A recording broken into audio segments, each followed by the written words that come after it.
So when we went to the neurologist, it was kind of a very unsuspecting appointment. It was kind of stressful, but it was like, oh, he doesn't have a tumor. So what could be worse than that, right? And she sat us down and she asked us, like, so what's happening? So at that point, I'm just sharing with her all my concerns that I've had for a year and a half. I'm like, well, maybe this is a good idea to just tell someone. But she did go over everything. One important thing is she asked about my family history. Oh, yeah. What my father had, some sort of dementias in my family. And I talked about my father had Alzheimer's, my grandfather, my great-grandmother, all sorts of aunts and uncles that had Alzheimer's and died from it. And that's a key point that many clinicians should go into.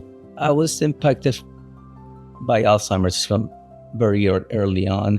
We knew it was something going on in the family, so I was not surprised by the diagnosis. And then when that came back as saying, yeah, this is Alzheimer's, she told us, because of your age and the family history, I want you to go to a specialized clinic. And I'm pretty sure what you have, but I want to have a second opinion. And that's when they did even more further testing, which not only confirmed, but gave us where this is coming from and why it has affected his family. Our background and ethnicity informs us on some of the things that we have to look for when we're navigating this experience, from access to quality healthcare, number one, to the stigma associated with the specific disease, to the family history, to the dynamics, to the way that society perceives these diagnoses, whether it's, Alzheimer's or any type of related dementia. It's always kind of in the back of our minds. And one of the reasons that we decided to share our story was just because of that.